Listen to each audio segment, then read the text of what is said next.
a resolver. Vamos a cambiar de materia, Juanita, y vamos a pasar a revisar informaciones que tienen que ver con la pandemia. Estábamos hablando al comienzo respecto de esta posibilidad de que se flexibilice el uso de la mascarilla en los espacios abiertos. Hablábamos también de la decisión de Uruguay de levantar derechamente la alerta o la emergencia sanitaria en ese país. ¿Qué es lo que está pasando con el proceso de vacunación? Bueno, está con nosotros a esta hora de la mañana el director de la Escuela de Salud Pública de la Universidad de Chile, Óscar Arteaga, a quien le damos la bienvenida. ¿Cómo le va, profesor? Buenos días. Gracias por estar con nosotros acá en la radio. Hola, muy buenos días. Muchas gracias por la invitación. Sí, queríamos conversar con usted para entender un poco estas conversaciones que se están teniendo, estas evaluaciones respecto de, por ejemplo, el uso de la mascarilla o no en espacios abiertos. De acuerdo a su visión, ¿es recomendable avanzar en esa dirección de privilegiar el uso de la mascarilla en espacios cerrados y flexibilizarlo en los abiertos? Mire, la mascarilla es un elemento de protección frente al riesgo de contagio y por lo tanto uno debe considerar este elemento de protección como considera cualquier elemento de protección frente a una actividad riesgosa. Cuando, por ejemplo, algo para que se pueda entender con más claridad, si uno va a visitar una obra que está en construcción, un edificio, una casa, es parte del marco regulatorio para poder entrar a esa visita es que a uno le pasan un casco para que se pueda proteger la cabeza porque eventualmente podría caer algo de altura y golpearle la cabeza. La mascarilla tiene el mismo propósito, es proteger frente a condiciones de riesgo. Ese riesgo, por supuesto, es variable dependiendo del escenario en el que uno se encuentre. Y es distinto el riesgo dentro de un ambiente cerrado que dentro de un ambiente abierto. Dentro del ambiente abierto es distinto el riesgo si usted va a andar en un parque, ¿cierto? Donde no se va a encontrar con otras personas o donde la densidad de las personas que están ahí es muy bajito. Un parque al aire libre. Pero si en el mismo parque, por ejemplo el Parque O'Higgins, se hace un evento masivo, como Lollapalooza, que este año se trasladó a otro lado, lo que va a haber ahí es aglomeración de personas. Entonces, el uso de este elemento de protección tiene que ver con el contexto en el cual uno lo puede usar. Entonces, por ejemplo, en espacio abierto, uno podría pensar que si ya la transmisión eh, ha ido disminuyendo significativamente, podría, por ejemplo, no usarse o no ser obligatorio usarlo, siempre y cuando esté en un ambiente donde no haya un contacto estrecho con personas, donde se pueda mantener esta distancia de al menos 1 metro entre persona y persona, que es el mecanismo a través del cual ¿cierto? Se produce el contagio. Pero si voy a estar cerca de otras personas, ¿no? Eh, en una actividad como puede ser un concierto masivo, puede ser el estadio, bueno, evidentemente que desde el punto de vista del rol que le corresponde a la autoridad, que es proteger la salud de la población, esa es una medida que debería mantenerse. Doctor, muy buenos días. El problema es que pensemos en lo que puede ser la comunicación de riesgo. Cuando se dice vamos a eliminar la mascarilla en espacios abiertos y decimos espacios abiertos, no todos, porque claro, cuando hay actividades masivas en espacios abiertos la situación cambia. Pero eso implica fiscalización, eso implica efectivamente, vimos lo que pasó en Lollapalooza, la verdad es que había muchísima gente una al lado de otra y las imágenes que uno veía es que no había nadie con mascarilla. ¿Cómo se fiscaliza que efectivamente se cumpla en algunos lugares el uso de mascarilla y en otros lugares no? Bueno, yo creo que esto es una responsabilidad de todos también. A mí me parece que efectivamente la fiscalización es parte de un concepto más amplio que es el de regulación. Y de regulación en general es bastante fácil hablar.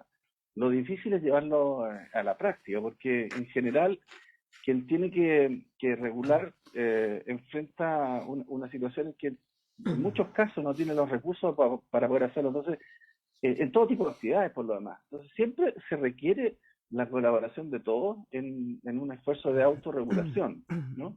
Esto es válido, por ejemplo, para regular mercados. Los mercados no funcionan solo porque haya regulación por parte de las entidades estatales a cargo de ese mercado, sino que porque también hay una práctica que salvaguarda el que todos los quienes participan ahí cumplan con normas razonables y mínimas de desempeño en esa área. Y acá también, acá necesitamos, aparte de que la autoridad establezca las normas y que haya una capacidad adecuada de fiscalización, se requiere que todos nosotros también ejerzamos un control social respecto de este tipo de iniciativas. De otro modo, esto no funciona. Esto necesariamente requiere responsabilidad de todos. Y en eventos masivos como este, evidentemente, que habrá que reforzar la fiscalización, porque finalmente lo que se está tratando de salvaguardar es la salud de las propias personas que están asistiendo a esos eventos y las personas con las cuales esas asistentes van a tener contacto posterior. Entonces, yo creo que desde el punto de vista de la comunicación de riesgo es importante reforzar el modo y los contenidos que los riesgos se informan a la población, de manera que todos tengamos conciencia que si eventualmente se avanzara hacia una situación en que no es necesario usar mascarilla en forma permanente en todo tipo de recintos, bueno, entendamos que hay ciertas actividades en ciertos recintos que van a requerir que mantengamos este nivel de protección. Ujú. Doctor, y a propósito de la comunicación de riesgo y de las distintas informaciones que finalmente la gente va recibiendo desde distintos lados, también ayudan en cierta forma, no sé si distorsionar en la palabra, pero a servir como un elemento más dentro del juicio respecto de la situación actual, las decisiones que se están tomando, por ejemplo, en otros países, porque escuchamos durante la jornada de ayer la decisión de Uruguay, por ejemplo, de levantar completamente la emergencia sanitaria y, por ejemplo, esa información a lo mejor muchas personas la pueden recibir como una suerte de, esto se está superando, nosotros también deberíamos avanzar en esa situación. ¿Por qué no lo hacemos? Y claro, ahí comienza a también producirse una suerte de fricción entre lo que la ciudadanía quiere y está viendo, por ejemplo, de otras partes respecto de lo que es recomendable y de lo que es la realidad del país, que es la nuestra. ¿Cómo hacer conciliar esas dos cosas? Porque efectivamente es muy probable que durante estos días se haga el anuncio del uso, de flexibilizar el uso de la mascarilla, pero eso no quiere decir finalmente que la pandemia haya terminado. Al contrario, sigue muriendo mucha gente todos los días producto de esta situación. ¿Cómo compatibilizar eso? Bueno, yo le agradezco esa pregunta porque es importante que se haga mucho énfasis en que la pandemia no ha desaparecido. Seguimos en un estado de pandemia que es una condición que define el organismo rector de la salud del mundo, que es la Organización Mundial de la Salud. Seguimos en un estado de pandemia. Lo que ocurre es que evidentemente los distintos territorios en el mundo tienen comportamientos distintos en relación con la dinámica y la evolución de este problema de salud pública. Si nosotros miramos hacia el interior de nuestro país, también ocurre lo mismo. Nosotros en Chile no es que hayamos tenido una pandemia o una ola pandémica de igual característica en todas partes del territorio. Nosotros hemos tenido en nuestro territorio, que tiene diversidad geográfica, climática, una evolución bien distinta de las pandemias, de la ola pandémica en distintos momentos. Y por supuesto que las medidas sanitarias tienen que ser adecuadas a esos momentos, vinculando las medidas que se tomen a las características de los distintos territorios. Por supuesto que cuando a nivel nacional se toman decisiones respecto de las conductas, de las medidas que determina la autoridad sanitaria, que es la responsable de conducirnos a todos nosotros como sociedad a través de esta difícil situación que es la pandemia, el escenario internacional evidentemente que es una fuente de información relevante para las decisiones que se pueden adoptar acá, entendiendo por supuesto que las realidades que hay en distintos países no son equivalentes y uno tiene que incorporar esa información. el escenario global que se va describiendo y respecto del cual hay informaciones importantes. La principal sigue siendo, por supuesto, la que entrega la Organización Mundial de la Salud, porque eso orienta las decisiones que se puedan tomar al interior del país, ¿no? Pero a mí me parece que lo más relevante es enfatizar que todavía estamos en una situación de pandemia, estamos en una situación de transición, no estamos, por supuesto, en el escenario que en otro momento tuvimos, ¿no? De restricción absoluta, porque poco menos que estaba la pradera incendiada. Tampoco estamos en el otro extremo, que es poco menos que vamos a salir a celebrar porque ya hemos dejado atrás la pandemia. No, estamos en una situación de pandemia y habrá que ir tomando con la mayor prudencia las medidas que permitan que este tránsito hacia recuperar la normalidad en algún momento sea el más adecuado posible. Doctor, usted acaba de mencionar que no podemos pensar o tomar medidas o tomar decisiones pensando que somos una isla. También hay que considerar lo que ocurre en el resto del mundo, las instrucciones que da la Organización Mundial de la Salud, etcétera.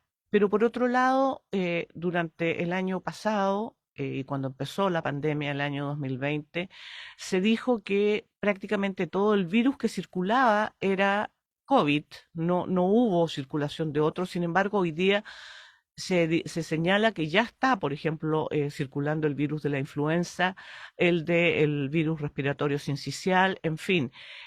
¿Cómo se va a abordar pensando no solo en la pandemia, sino que en estos otros virus que históricamente han provocado también estragos en nuestra población durante el periodo de invierno, y además cómo vamos a enfrentar en términos de infraestructura, de personal, el que pudieran mezclarse todas estas enfermedades?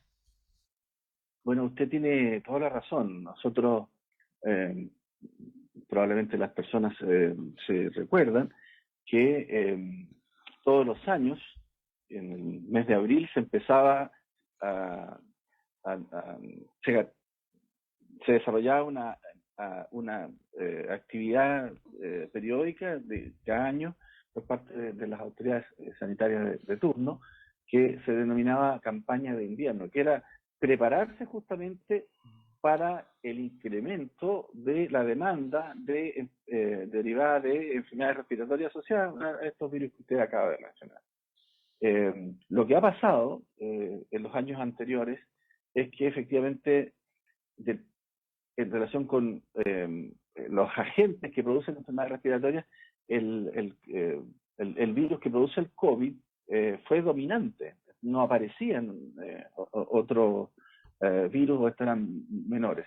Este año, efectivamente, estamos observando que hay más presencia de estos virus y eso va a demandar a nuestro sistema de salud, que antes de la pandemia lo pasaba bastante mal durante el periodo de invierno, porque, bueno, hay que recordar que antes de la pandemia nuestra capacidad de respuesta frente a problemas más serios de enfermedades respiratorias se veía bastante restringida porque los recursos que teníamos, por ejemplo, en términos del recurso más específico, más especializado, que son las camas UCI, en el sector público, solo 640 camas en el país. Entonces, bueno, el hecho que vayamos a tener más presencia de estos virus, bueno, va a dificultar, por supuesto, la capacidad de respuesta que tenemos en nuestro sistema de salud durante este invierno. Y por lo mismo, tenemos que esmerarnos en todas las medidas preventivas para tratar de evitar que eso ocurra o que el impacto sea el menor posible. Y en ese sentido, permítame volver de nuevo al tema de la mascarilla. La mascarilla es un elemento de protección contra todo este tipo de virus que se transmiten a través del contacto entre una persona y persona mediante la vía respiratoria. Entonces, con mayor razón, la restricción en términos de mantener el uso de la mascarilla en aquellas situaciones de mayor riesgo, a mí me parece que es bien fundamental. Independientemente de que esto haya países que hayan tomado la decisión de liberalizar el uso de la mascarilla, dejar de obligarla a la población a usarla. A mí me parece que esto tiene que ser necesariamente visto en el contexto local, y a mí me parece que en ese sentido es necesario seguir enfatizando que la mascarilla sigue siendo un instrumento de protección que es válido.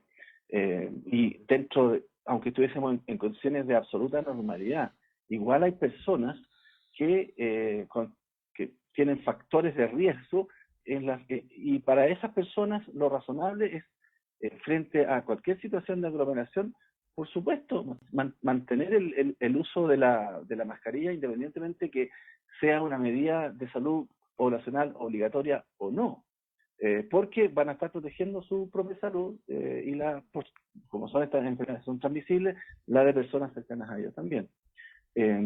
Y volviendo un poquito atrás en una de las preguntas que me hacían respecto de la situación de otros países que pone presión a nosotros, eso es así, pero recuérdense también que cuando partimos con la pandemia, esto era al revés.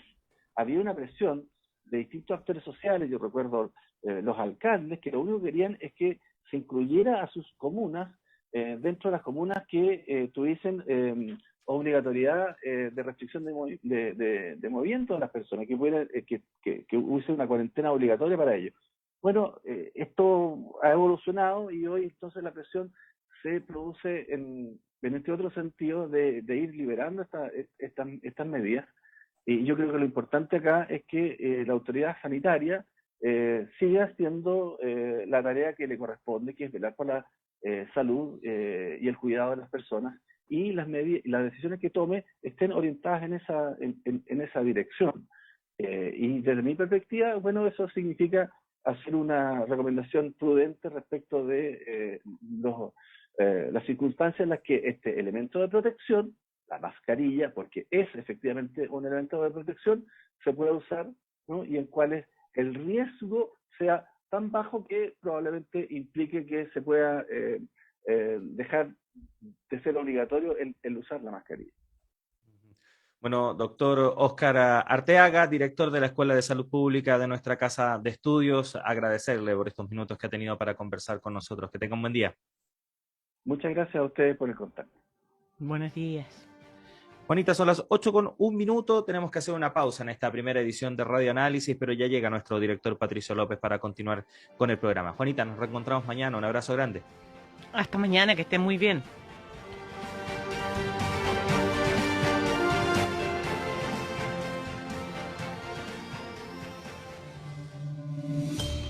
En estos tiempos de pandemia, elija un servicio serio, confiable y de primera línea. Servicio de Sanitización y Control de Plagas Urbanas de la Universidad de Chile.